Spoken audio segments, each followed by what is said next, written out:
नमस्कार, हर खबर हिमाचल प्रदेश में आपका स्वागत है। मैं हूं आपके साथ भावना त्रिपाठी। रुक करेंगे प्रदेश की तमाम बड़ी खबरों की ओर। हमीरपुर में मुख्यमंत्री सुखविंदर सिंह सुक्खू ने नेता प्रतिपक्ष जयराम ठाकुर पर जमकर निशाना साधा। उन्होंने पत्रकार वार्ता के दौरान कहा कि जयराम ठाकुर झूठ और डर के सहारे सत्ता पाना चाह रहे हैं, लेकिन ये संभव नहीं है। वो धैर्य रखें, 4 जून को जनता का जवाब बीजेपी को मिल जाएगा। मुख्यमंत्री ने कहा कि प्रधानमंत्री नरेंद्र मोदी गुजरात छोड़कर वाराणसी से चुनाव लड़ सकते हैं, तो पूर्व केंद्रीय मंत्री आनंद शर्मा कांगड़ा लोकसभा सीट से चुनावी मैदान में क्यों नहीं उतर सकते। सुखविंदर सिंह ने कहा कि खुशी की बात है कि आनंद शर्मा को कांगड़ा से टिकट मिली है। वो अच्छे वक्ता है, उनकी राष्ट्रीय और अंतर्राष्ट्रीय मुद्दों पर अच्छी पकड़ है। संसद में उनकी आवाज गूंजने पर हिमाचल को लाभ होगा। मुख्यमंत्री ने कहा कि आनंद शर्मा पार्टी का बड़ा चेहरा है, वो संसद में कांग्रेस विचारधारा का प्रतिनिधित्व करेंगे।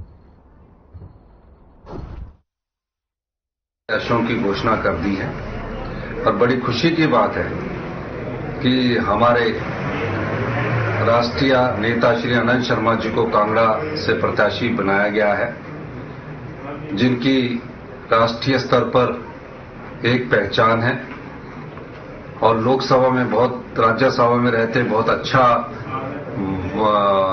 मुद्दों को लेकर अच्छा वक्तव्य देते हैं, बहुत अच्छे वक्ता है। और जो भारतीय जनता पार्टी ये प्रचार कर रही है, उन्हें ये देखना चाहिए जो राष्ट्रीय नेता होते हैं। हम मोदी जी गुजरात के बाद वाराणसी से लड़ने आए हैं, आनंद शर्मा जी तो हिमाचल के हैं और हिमाचल के बाद वो शिमला के रहने वाले और कांगड़ा से लड़ने आए हैं और कांगड़ा संसदीय क्षेत्र को उन्होंने बहुत कुछ दिया है। फैशन टेक्नोलॉजी का इंस्टीट्यूट उन्होंने कांगड़ा में दिया, रीजनल सेंटर टी बोर्ड से उन्होंने पालमपुर में स्वीकृत करवाया और 150 करोड़ रुपए की लागत से इंडस्ट्रियल पार्क डेवलप करने के लिए उन्होंने कॉमर्स मिनिस्ट्री में रहते हुए पैसा दिया। इसका क्षेत्र से और हिमाचल प्रदेश को बहुत फायदा होगा। जिस प्रकार की मदद हमको केंद्र सरकार से चाहिए, जो पिछले आपदा के समय हमें केंद्र सरकार से कोई स्पेशल रिलीफ पैकेज नहीं मिला, और लोकसभा में अगर आनंद शर्मा जी जीत कर जाएंगे तो ऐसे मुद्दे वो जोर शोर से उठाएं। जयराम ठाकुर जी तो सिर्फ ढिंडोरा पीट रहे हैं, अपने तो 5 साल में कुछ किया नहीं, और जब हमने किया लोगों के पहुंच बनाने, हम अंतिम समाज के अंतिम व्यक्ति तक पहुंचने के लिए हम योजना लेकर आए, हमारी सरकार को गिराने के लिए वो बार बार बयान देते हैं और कहते हैं कि 4 जून को हम दोबारा सरकार बनाएंगे। अरे भाई, आप मैथमेटिक्स में आप कमजोर हैं। 4 जून को भी अगर हम ही सत्ता में होंगे और अगले 5 साल 3.5 साल और जनता की सेवा करेंगे, और सेवा करने के बाद हम जनता की अदालत में जाएंगे कि हमने 5 साल में आम जनता से जुड़े हुए, आम परिवार से जुड़े हुए, गरीब से जुड़े हुए, किसान से जुड़े हुए महिलाओं के लिए ये योजनाएं लेके आ रहे हैं। उन्हें ये अच्छा नहीं लगता कि 70 साल से ऊपर के बुजुर्गों को जो हम फ्री इलाज की सुविधा लेके आ रहे हैं, वो अच्छा नहीं लग रहा। हम मनरेगा की जो हमारी बहनें जो लगी होती है, भाई जो लगे होते हैं, उनकी दिहाड़ी को 60 रुपए बढ़ा दिए, ये अच्छा नहीं लग रहा। उन्हें सिर्फ ये अच्छा लग रहा है कि किसी तरह लोकतंत्र में अपने प्रत्याशियों को जिता सके, चाहे झूठ ही बोलना पड़े, डर ही दिखाना पड़े, लेकिन इतना उनको ज्ञान होना चाहिए। 62 के हाउस में हमारे पास 34 विधायक है, आप 25 विधायक है, 6 पर उपचुनाव होने जा रहा है और 6 उपचुनावों में जो भी जनता तय करेगी वो उसका रिजल्ट उन्हें 4 जून को पता चलेगा। पूर्व मुख्यमंत्री और नेता प्रतिपक्ष जयराम ठाकुर रोहडू में आयोजित पन्ना प्रमुख सम्मेलन के लिए शिमला के रोहडू पहुंचे। इस दौरान बीजेपी कार्यकर्ताओं ने नेता प्रतिपक्ष जयराम ठाकुर का जोरदार स्वागत किया।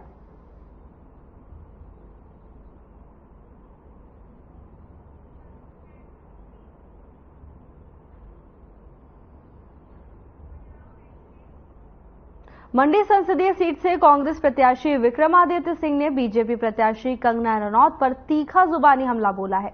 विक्रमादित्य सिंह ने कहा है कि कंगना को ना इतिहास की जानकारी है, ना किसी तर्क की। कंगना रनौत को मोदी जाप को छोड़कर मंडी के लिए अपने विजन को बताना चाहिए। विक्रमादित्य सिंह ने कंगना को मंडी के सेरी मंच पर खुली बहस की चुनौती भी दी है। मैप जो है वो मंडी संसदीय क्षेत्र, क्योंकि हिमाचल प्रदेश का 2/3 ज्योग्राफिकल एरिया है, जिसमें कर्मचारी भी आते हैं, हमारे एक्स सर्विसमैन भी आते हैं, हमारा यूथ भी आता है, महिलाएं भी आती है, और हर वर्ग के लिए जो कार्य हमने किए हैं वो भी, और जो हमने करना है आने वाले समय में उसका भी हमने एक पूरा रोड मैप बनाया है। सबसे महत्वपूर्ण चीज, क्योंकि जो मंडी शहर है वो पूरे संसदीय क्षेत्र का दिल है और उसको मजबूत करना सबसे महत्वपूर्ण है। इसलिए जो मेरा बतौर चुनाव जीतने के बाद बतौर सांसद जो नंबर 1 प्राथमिकता रहेगी, हम एक मैंडेट के साथ, एक विजन के साथ और एक कमिटेड तरीके से, कमिटेड लीडरशिप के साथ आज आपके साथ इंटरेक्ट कर रहे हैं। मैं फिर से कंगना रनौत जी को ये निवेदन करूंगा कि मंडी के शहरी मंच पर आकर आप हमारे साथ ओपन डिबेट करें। मैं अपना विजन बताऊंगा, हमने क्या काम किए हैं, आपदा के समय में हमने कितना सहयोग वहां के लोगों का दिया है। करीबन 13 करोड़ रुपए आपदा के दौरान मंडी जिला के अंदर आपके प्रभावित परिवारों को मुख्यमंत्री ने दिया। हमने केंद्र मंत्रियों के साथ, आदरणीय नितिन गडकरी के साथ, आदरणीय हमारे जो ग्रामीण सड़क मंत्री हैं उनके साथ हमने तालमेल बनाकर अतिरिक्त हिमाचल के लिए 150 करोड़ रुपए मैं लेकर आया और मैंने बड़े क्लियर तरीके से अपनी विजन को लोगों के बीच में रखा है। चाहे वो एक मंडी जिला का है, चाहे वो पूरे संसदीय क्षेत्र का है, चाहे वो प्रदेश का है, और हम इन्हीं मुद्दों के ऊपर जो है वो लोगों के बीच में जाएंगे। शिमला में आयोजित प्रेस कॉन्फ्रेंस में पूर्व उद्योग मंत्री और हमीरपुर संसदीय क्षेत्र प्रभारी विक्रम ठाकुर ने उद्योग पलायन को लेकर बड़ा बयान दिया है। प्रेस कॉन्फ्रेंस में उन्होंने कहा कि पिछले 5 वर्षों में जयराम ठाकुर की सरकार थी और उस सरकार के समय में केंद्र सरकार से मिलकर जो बड़ी बड़ी योजनाएं लेकर हम लोग आए थे, आज वो सभी योजनाएं ठंडे बस्ते में चली गई हैं। उन्होंने सुक्खू सरकार पर आरोप लगाया कि वर्तमान सरकार की उद्योग नीति सही नहीं है। हमीरपुर पार्लियामेंट्री भारतीय जनता पार्टी का एक मजबूत गढ़ है। समय समय के ऊपर जब भी लोकसभा का चुनाव हुआ है, आपने देखा है कि लगातार भारतीय जनता पार्टी वहां से जीत रही है। आदरणीय अनुराग ठाकुर जी 4 बार वहां के सांसद रहे हैं। 5वीं बार भी एक बहुत बड़े मार्जिन के साथ वो चुनाव जीतेंगे, ऐसा मेरा मानना है। मुझे ये दुख से कहना पड़ रहा है कि 1 वर्ष 6 महीने बीत जाने के बाद इस प्रोजेक्ट के ऊपर किसी भी प्रकार का कोई काम नहीं हुआ है। हालात ये हैं कि जिन ठेकेदारों ने वहां पे काम किया है उन ठेकेदारों को पेमेंट्स नहीं दी जा रही। उन ठेकेदारों ने गवर्नमेंट को लीगल नोटिस दे दिया है। तो ये बड़े दुख का विषय है कि 2 बड़े प्रोजेक्ट हिमाचल प्रदेश में, जिसके कारण से हिमाचल प्रदेश का नौजवान अपने पैरों पे खड़ा होता। हिमाचल प्रदेश के अंदर जिस प्रकार से इंडस्ट्रियल ग्रोथ पिछले 5 वर्षों में चल रही थी, उसको पूर्ण रूप से इन्होंने रोक दिया है। आप सबके ध्यान में है कि हिमाचल प्रदेश में पिछले 1 वर्ष 6 महीने से कांग्रेस की सरकार किस तरीके से हिमाचल प्रदेश में जो उद्योग लगे हैं, और वस्तुस्थिति आज की तारीख में यह है कि लोग, बड़े बड़े इंडस्ट्रियलिस्ट, छोटे इंडस्ट्रियलिस्ट, जिस प्रकार की परिस्थितियां इस सरकार ने बनाई हैं, उस कारण से लगातार जो इंडस्ट्री। चंबा लोकसभा सीट से आनंद शर्मा को कांग्रेस पार्टी ने प्रत्याशी घोषित किया है। हिमाचल प्रदेश कांग्रेस कमेटी के मीडिया प्रभारी संजीव गांधी ने कहा कि कांग्रेस पार्टी की आलाकमान ने एक अनुभवी व्यक्ति को कांगड़ा चंबा लोकसभा सीट का प्रत्याशी बनाया है।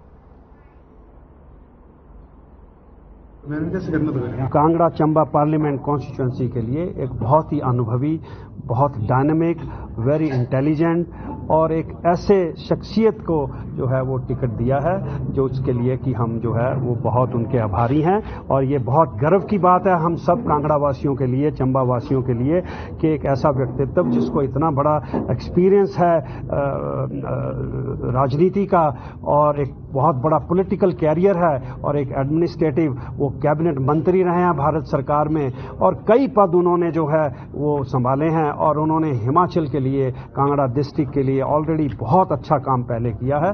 तो उसके लिए मैं बहुत बहुत धन्यवाद करना चाहता हूं। और दूसरी बात मैं ये कहना चाहता हूं कि भारतीय जनता पार्टी जो है वो एक नेगेटिव राजनीति करती है, उसके मैंने कई एविडेंस जो है यहाँ।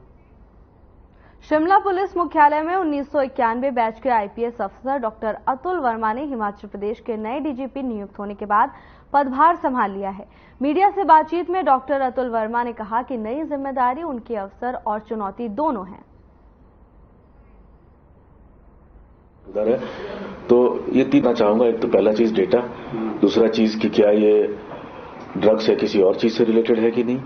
मेंटल हेल्थ इंपॉर्टेंट इश्यू है, मैं खुद एज ए डॉक्टर काम किया हुआ हूं और उसको शायद इंडिया में उतना सीरियसली नहीं लिया जाता है, स्टिग्मा भी है, बट ये इश्यू ज्यादा हेल्थ केयर से रिलेटेड है। ड्रग्स के बाद मुझे लगता है कि साइबर क्राइम पे हमें, क्योंकि फॉर्चुनेटली हमारे यहाँ ऑर्गेनाइज्ड गैंग और ऑर्गेनाइज्ड क्राइम नहीं है या नहीं के बराबर है, तो साइबर क्राइम में रहेगा।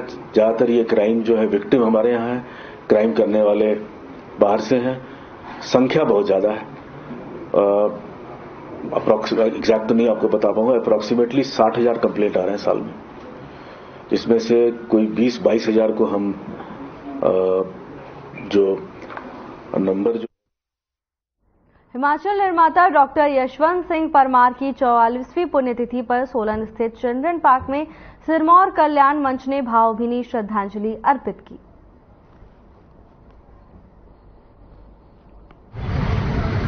डॉक्टर यशवंत सिंह परमार जी की आज 44वीं पुण्यतिथि है। स्वर्गीय डॉक्टर यशवंत सिंह परमार जी को आज हिमाचल प्रदेश में याद किया जा रहा है। उसी सिलसिले में सिरमौर कल्याण मंच हर वर्ष की भांति इस वर्ष भी ये कार्यक्रम आयोजित कर रहा है। डॉक्टर परमार के स्टैच्यू पे माल्यार्पण का कार्यक्रम आज हमने रखा।